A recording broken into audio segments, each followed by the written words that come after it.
Hey everyone, welcome to study glows. मेरा नाम है डॉक्टर सरिता। दोस्तों, आज हम इम्पॉर्टेंट लेक्चर कवर करेंगे। आपको पता होगा कि हमने जो प्रीवियस लेक्चर थे वो हमारा अर्बन मॉर्फोलॉजी के ऊपर था। तो अर्बन मॉर्फोलॉजी से रिलेट करती हुई 3 इंपॉर्टेंट थ्योरीज के बारे में मुझे बात करनी थी, जिसमें से मैं ऑलरेडी 2 थ्योरीज आपको बता चुकी हूँ। पहली थ्योरी आपकी कॉन्सेंट्रिक जोन थ्योरी थी जो बर्गेस की दी हुई थी। दूसरी थ्योरी सेक्टर थ्योरी थी जो कि होमर होयट की दी हुई थी। और आज हम थर्ड थ्योरी के बारे में बात करेंगे। ये थ्योरी है आपकी मल्टीपल न्यूक्लियाई थ्योरी, जो कि 2 लोगों के द्वारा, यानी 2 स्कॉलर्स हैं उनके द्वारा दी गई है। एक हैरी हेस और उसके बाद से दूसरे जो हैं ई उलेमान, इनके द्वारा दी गई है। तो इस लैंड यूज पैटर्न के बारे में हम लोग बात करेंगे, अर्बन लैंड यूज के बारे में बात करेंगे कि आखिर ये थ्योरी क्या कह रही है। उससे पहले मैं आपको एक बार और बता दूं कि अर्बन मॉर्फोलॉजी होता क्या है। अर्बन मॉर्फोलॉजी में हम नगरों की आकृति के बारे में खास तौर से बात करते हैं कि एक जो सिटी है वो किस तरीके से डेवलप होता है, कैसा उसका पैटर्न होता है, कौन से फैक्टर रिस्पॉन्सिबल होते हैं और कौन से एजेंट्स हैं जो कि उसको डेवलप करने के लिए, उसके ग्रोथ के लिए रिस्पॉन्सिबल होते हैं। इस पूरी ये पूरा जो डिटेल है ये हम अर्बन मॉर्फोलॉजी में ही पढ़ते हैं। इससे जुड़ी हुई 3 काफ़ी फेमस थ्योरी है, जिसमें से तीसरी थ्योरी आज हम कवर करने जा रहे हैं। तो ये है आपका theory of urban land use में मल्टीपल न्यूक्लियाई थ्योरी। ये जो थ्योरी है दोस्तों, ये 1945 में CD हैरिस और ई उलमान ने दी हुई थी। यहाँ पे आप देख भी सकते हैं, ये दोनों इंपॉर्टेंट जियोग्राफर थे और ये आपके अमेरिका से बिलोंग कर रहे हैं। CD हैरिस और ई उलमान, इन दोनों ने जो थ्योरी दी थी ये मल्टीपल न्यूक्लियाई थ्योरी है। इसमें इनका मानना है कि जो सेंटर है, सेंटर के बाहर भी और सेंटर के साथ साथ कई और सेंटर जो है उनकी उत्पत्ति हो जाती है। यानी कि जो नगर है, नगर के सेंटर के साथ ही कई और नगर जो है उनका विकास होने लगता है और ये नगर जो है इसकी वृद्धि होने लगती है, यानी कि इसका ग्रोथ जो है वो होना शुरू हो जाता है। इन्होंने ये भी कहा है कि कुछ ऐसे नगर होते हैं जो जन्म के साथ कई और नगरों को एक साथ जन्म दे देते हैं। और साथ ही यहाँ पे एक और इम्पॉर्टेंट बात यह है कि जो नगर जितना ज़्यादा बड़ा होगा वहाँ पर उतने ही स्पेशल तरीके के काम करने वाले या फिर कई डिफरेंट टाइप के जो नगर हैं या स्थान है वो उतने ही विकसित हो जाएंगे। इसे हम ऐसे भी समझ सकते हैं कि अगर कोई स्टेट है तो जो स्टेट जितना बड़ा होता है वहाँ पॉसिबिलिटी होती है कि वहाँ पे उतने ही डिस्ट्रिक्ट होंगे, ठीक। और जो जिस डिस्ट्रिक्ट जितना ज़्यादा बड़ा होता है वहाँ पॉसिबिलिटी होती है कि वहाँ पे उतने ही जो ब्लॉक्स हैं या कॉलोनीज हैं या जो सब डिवीज़न है वो उतने ज़्यादा होते रहेंगे। तो इस तरीके से यहाँ पर इनका भी ये कहना है कि जो नगर जितना ज़्यादा बड़ा होता है तो वहाँ पॉसिबिलिटी भी इतनी होती है कि उसके अंदर स्थान भी अधिक होंगे। तो CD हैरिस और ई उलेमान ने कुछ स्पेशल तरीके से इसको बताया हुआ है। जो पहले आपका सेक्टर थ्योरी हमने पढ़ा था होमर होयट का, और उससे पहले जो हम लोगों ने कॉन्सेंट्रिक जोन थ्योरी पढ़ा था, ये दोनों के दोनों काफ़ी हद तक आपस में सिमिलर थे।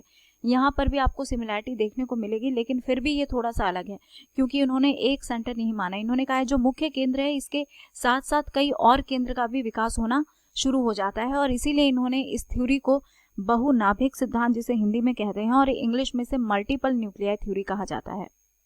ये जो थ्योरी है दोस्तों, ये जो मॉडल है, इसे हम डायग्राम की मदद से ज़्यादा अच्छी तरीके से समझने की कोशिश करेंगे। इसे 9 भागों में बांटा गया है। आप देख सकते हैं कि कॉमन बिल्कुल है। जो शुरुआती हमने 2 थ्योरी पढ़ी थी अर्बन मॉर्फोलॉजी की, और अभी ये जो पढ़ने जा रहे हैं, हालांकि ये 9 पार्ट्स में है लेकिन ये सब कॉमन है।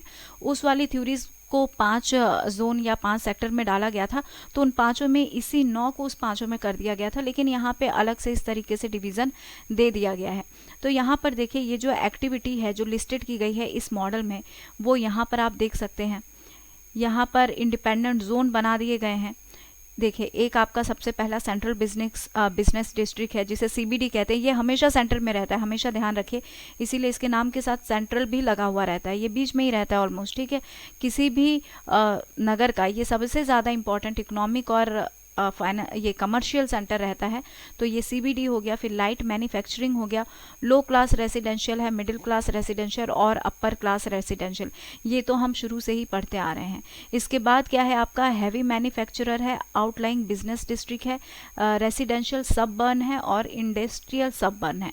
तो सबर्न का मतलब क्या होता है दोस्तों? सबर्न का मतलब है अर्बन प्लस रूरल एरिया, दोनों का इन्फ्लुएंस जहाँ पर होता है वैसे इलाके को हम सबर्न कहते हैं। इन्हें समटाइम फ्रिंग जोन भी कहा जाता है। तो ये हम चीज़ों को, इसको हम बेहतर तरीके से, यहाँ पे जो डायग्राम आप देख रहे हैं इस मैप के थ्रू हम इसकी लोकेशन अच्छी तरीके से जानेंगे। देखिए सीरीज़ वाइज तो ये याद होना बहुत ही ज़्यादा ज़रूरी है। इसमें हम देखेंगे, यहाँ देखिए सेंट्रल बिजनेस डिस्ट्रिक्ट, ये बिल्कुल सेंटर में आपको दिखाई दे रहा है। न्यूक्लियाई यहाँ पर बहुत ज़्यादा है, यानी कि हर जगह से आपको बहुत सारा जो मल्टीपल न्यूक्लियाई यहाँ देखने को मिलेगा। एक ही केंद्र नहीं है, कई जगह से यहाँ पर आपको देखने को मिलेगा। तो सेंटर में तो हालांकि एक केंद्र आपको दिख रहा है, लेकिन केंद्र के बाहर भी जो है कई जगह ये कॉन्सेंट्रिक में नहीं जा रहे हैं और ना ही ये सेक्टर फॉर्म में जा रहे हैं। ये देखिए CBD आपको यहाँ मिल रहा है। CBD के जस्ट बाहर की तरफ आप देखेंगे तो ये आपको इंडस्ट्रियल सेक्टर देखने को मिलेगा। तीसरे नंबर पे आपको लो क्लास देखने को मिलेगा। हमने पहले भी थ्योरी में पढ़ा हुआ है कि इंडस्ट्री जहाँ पर सेटअप हो रही है उसके आसपास का जो रेसिडेंशियल इलाका है वो लेबर्स का होता है, लोअर क्लास का होता है। और फोर्थ में हम लोग देखें तो सबसे बड़ा इलाका आप जान ही रहे हैं कि मिडिल क्लास वालों का है, यानी जिनकी आर्थिक स्थिति जो है बिल्कुल मध्यम वर्गीय परिवार यहाँ पे रहते हैं। पांचवा नंबर बिल्कुल आउटर होता है, यहाँ पर वो लोग रहते हैं जो कि खास तौर पे CBD में काम करते हैं और ये हाई क्लास जोन है। यहाँ के लोगों की इनकम भी बहुत ज़्यादा देखने को मिलती है। अब हम लोग बात करें, ये देखिए आपका हैवी मैन्युफैक्चरिंग, लाइट मैन्युफैक्चरिंग हमने देखा था कि CBD के नज़दीक है। यहाँ आप देख सकते हैं कि जो लाइट मैन्युफैक्चरिंग है वो CBD के नज़दीक है, जबकि जो हैवी मैन्युफैक्चरिंग है यहाँ पर देख सकते हैं कि जो हैवी मैन्युफैक्चरिंग है ये आपका CBD से दूर है, ये थोड़ा सा बाहर की तरफ आपको देखने को मिल रहा है। सातवें नंबर पे अगर हम लोग बात करते हैं आउटलाइंग बिजनेस डिस्ट्रिक्ट, ये भी आपको थोड़ा सा बाहर, यहाँ पर आपको एक सेकंड में दिखाती हूँ। ये देखिए अब आपको समझ में आएगा सातवां नंबर कहाँ पर है। ये देखिए यहाँ पर आपको 7वां नंबर देखने को मिल रहा है। ये आ गया चौथे और पांचवे के बीच में। चौथा आपका क्या है, मिडिल क्लास रेसिडेंस है, और पांचवा जो है वो आपका हाई क्लास रेसिडेंस है। तो मिडिल क्लास और हाई क्लास के बीच में आपको देखने को मिलेगा आउटलाइन बिजनेस डिस्ट्रिक्ट। ठीक है, ये आउटलाइन बिजनेस डिस्ट्रिक्ट यहाँ देखने को मिलेगा। हैवी जो है वो हमेशा बाहर रहेगा। उसके बाद से रेसिडेंशियल सबर्बन, रेसिडेंशियल सबर्बन भी क्या है, देखिए जिसके साथ अगर आपको सबर्बन वर्ड देखने को मिल रहा है ये आउटर ही रहेंगे। यहाँ पे देखिए रेसिडेंशियल सबर्बन जो है ये रेसिडेंस के इलाके में, ये पूरा इलाका क्या है आपको रेसिडेंशियल देखने को मिल रहा होगा। अगर आप इसको डिवाइड करते हैं तो मालूम चलेगा कि इतना जोन आपको रेसिडेंशियल देखने को मिल रहा होगा। इंडस्ट्री के सेटअप आपको कुछ इसी डायरेक्शन में मिल रहे हैं, तो इसीलिए जो रेसिडेंशियल सबर्बन है वो आपको यहीं पे लोकेट करता हुआ मिलेगा, जबकि इंडस्ट्रियल सबर्बन जो है ये आपको यहाँ पर देखने को मिलेगा। इस थ्योरी में जो सबसे इम्पॉर्टेंट चीज़ें पूछी जाती है दोस्तों, वो ये पूछी जाती है कि आपको मतलब इस तरीके से डायग्राम दे दिया जाएगा और पूछा जाएगा आपसे कि मान लीजिए कि आपको कह दिया गया ये वाला आपको डायग्राम दे दिया जाएगा और आपसे कहा जाएगा ये 6 नंबर जो है ये एक्चुअल में है क्या। तो आपको बिल्कुल सीरीज़ में याद होना चाहिए कि 6 नंबर जो आउटर है यहाँ पर ये आपका क्या है, हैवी मैन्युफैक्चरिंग है। बिल्कुल इस बात को ध्यान में रखना है कि CBD के नज़दीक हमने पहले भी जो पढ़ा था अर्बन मॉर्फोलॉजी में किस तरीके से सिटी ग्रो कर रहा है, उसमें हमने जाना था कि जो CBD है CBD के बिल्कुल पास में ही आपको लाइट मैन्युफैक्चरिंग मिल रहा है, और जो लेबर हाउसेज हैं यानी लो ग्रेड हाउसेज भी जो है वो CBD के पास ही आपको देखते हुए मिल रहे हैं। ये आपको कॉमन मिलेगा कॉन्सेंट्रिक जोन थ्योरी में भी, सेक्टर जोन थ्योरी में भी, और मल्टी न्यूक्लियाई में भी आपको देखने को मिल रहा है। देखिए ये सब में सिमिलैरिटीज थोड़ा ज़्यादा ज़रूर है, हालांकि जो स्ट्रक्चर हैं और कुछ जो बेसिस हैं वो अलग ज़रूर है, लेकिन फिर भी आपको यहाँ पे कॉमन देखने को मिलेगा। ये देखिए इस तरीके से इसमें क्वेश्चन पूछा जाता है, आपसे पूछ लिया जाएगा कि ये जो 5वां नंबर है ये क्या है, ये जो जोन है ये किसको इंडिकेट कर रहा है, तो आपको मालूम होना चाहिए कि ये हाई क्लास को इंडिकेट कर रहा है। तो ये इस तरीके से याद रखने वाली चीज़ें हैं। तो ये 9 का 9 पॉइंट जो है, हालांकि पहले भी हमने जो पढ़े हुए हैं, बाकी जो थ्योरीज पढ़े हैं उनमें भी ये सारे पॉइंट थे, लेकिन इन्हीं सारे पॉइंट को यहाँ पर जो है इंडिविजुअल कर दिया गया है 9 पार्ट्स में।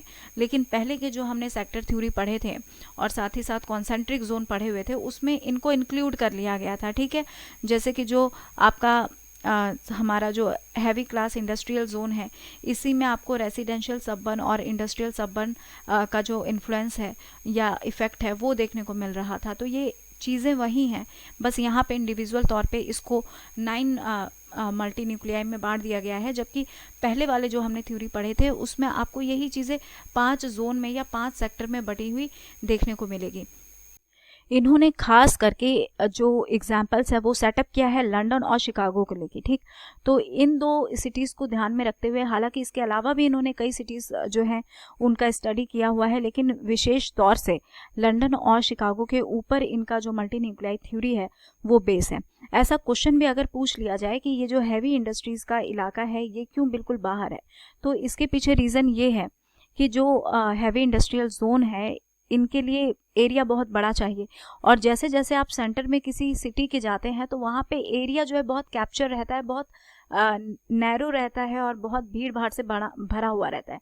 जैसे सीबीडी के बारे में अगर हम लोग बात करें तो यहाँ पे दिन भर बहुत ज़्यादा रश रहता है, बहुत एक्सपेंसिव लैंड रहता है। तो बड़ी इंडस्ट्री के लिए आप इतना ज़्यादा खर्चा करके बहुत बड़ा लैंड तो ले नहीं सकते हैं, और जैसे जैसे हम सेंटर से दूर जाते हैं तो जो भूमि है उसका दाम भी क्या होने लगता है, घटने लगता है। तो इसीलिए जो हैवी इंडस्ट्री है उसको अगर आउटर साइड में रखा जाए तो बड़ा स्पेस भी मिल जाता है, लैंड भी बहुत ज़्यादा एक्सपेंसिव नहीं रहता, और साथ ही यहाँ पे ट्रांसपोर्ट की सुविधा ज़्यादा होती है। अक्सर आपने देखा है कि हाईवे हो गया या जो रोडवे नेटवर्क है वो सब यहाँ पर बाहर की तरफ हमें ज़्यादा देखने को मिलता है। ये रीज़न है जिस वजह से हमारा जो हैवी इंडस्ट्रियल या हैवी मैन्युफैक्चरिंग है उसको आउटसाइड में रखा जाता है। सीबीडी के बारे में हम लोग पहले से ही पढ़ते आए हैं कि यहाँ पर भी ट्रांसपोर्टेशन की फैसिलिटी बहुत ही ज़्यादा रहती है, और यहाँ पर जो भूमि है उसका दाम बहुत ज़्यादा रहता है। यहाँ आप देख भी सकते हैं कि डायग्राम आपको बता भी रहा है। यहाँ बगल वाला डायग्राम अगर हम देखें कि यहाँ पे देखा जाए, ये हमारा सीबीडी का जोन है जहाँ पे बहुत ही मल्टीपल स्टोरी वाली जो बिल्डिंग्स है वो देखने को मिल रही है। हैवी इंडस्ट्री आपको यहाँ पे बाहर देखने को मिल रहा है, जो मिडिल क्लास फैमिली है वो यहाँ पर देखने को आपको मिल रही है। 2 नंबर पे यहाँ पे आपको इंडस्ट्रियल जोन ही है, लेकिन ये लाइट मैन्युफैक्चरिंग इंडस्ट्री जोन है। यहाँ पर आपको लोअर क्लास के रेसिडेंट्स आपको देखने को मिलेंगे, यहाँ हाई क्लास के रेसिडेंट्स आपको देखने को मिलेंगे। ये इलाका आपको पूरा लोअर रेसिडेंस से कवर अप होता हुआ नजर आएगा। यहाँ पर भी आप देख रहे हैं कि सीबीडी के बगल में, सीबीडी के दोनों तरफ जो है आपको लोअर जो इनकम वाला रेसिडेंस है वो आपको दिखने को मिलेगा। और अगर आप 5वें इलाके में चले जाते हैं तो यहाँ पर आपको बढ़िया हाई क्लास और पूरी तरीके से बेस्ट इंफ्रास्ट्रक्चर से जुड़ा हुआ जो रीजन है वो देखने को मिलेगा। यहाँ पे पॉल्यूशन भी काफ़ी कम रहता है, जबकि ये जो इलाका है इस इलाके में ये इंडस्ट्री के नज़दीक है, इसीलिए ये जो लो क्लास रेसिडेंशियल जोन है यहाँ पर पॉल्यूशन भी आपको ज़्यादा देखने को मिलता है। तो इस तरीके से अगर आपके दिमाग में ये जो आपका मल्टीपल न्यूक्लियाई थ्योरी जो कि हैरिस और उलेमान ने दिया है, ये आपको दिमाग में रखना बहुत ज़रूरी है। ये पूरा का पूरा 9 जो है वो कहाँ कहाँ पर है, इसका लोकेशन आपको याद रखना बहुत ज़्यादा ज़रूरी है, क्योंकि इसमें अगर पूछता है तो डायग्राम में से ही पॉइंट पूछ लेता है, क्योंकि अक्सर बच्चे जो हैं कंफ्यूज कर जाते हैं। लेकिन अगर आपने ये लेक्चर देख लिया है या आप इसको देख रहे हैं तो वेरी श्योर कि आपको बहुत अच्छे से रीज़न के साथ ही मालूम चल गया होगा।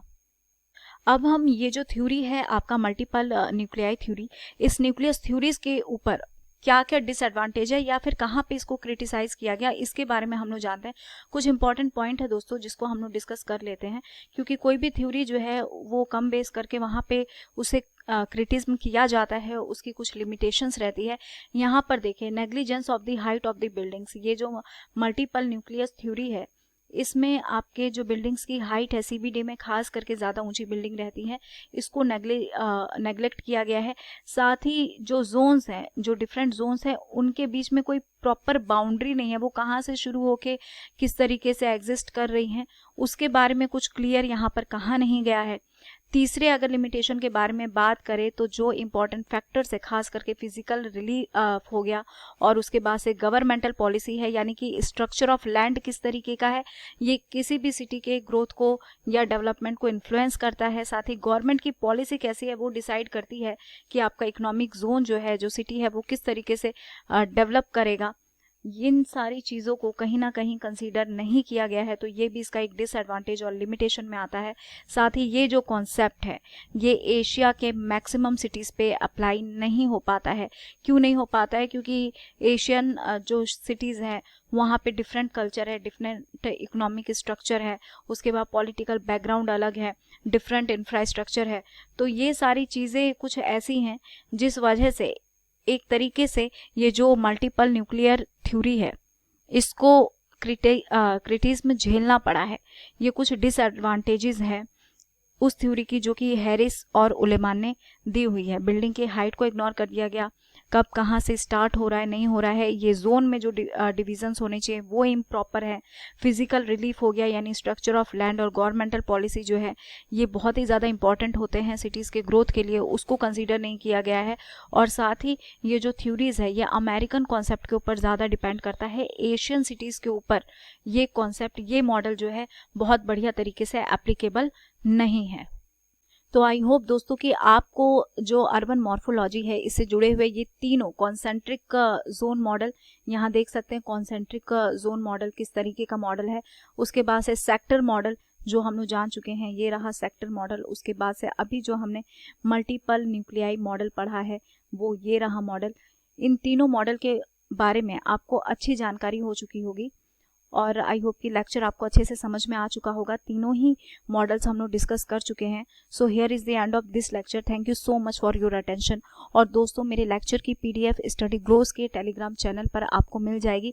आपको ये भी बता दूं कि बहुत ही ज़्यादा रीजनेबल प्राइस में यूपीएससी, पीसीएस और बैंकिंग, एसएससी, रेलवे, इन सब के जो कोर्सेज हैं हमारे पास अवेलेबल हैं। आप बहुत ही रीजनल और बढ़िया ये कोर्सेज हैं, आप इन्हें अवेल कर सकते हैं।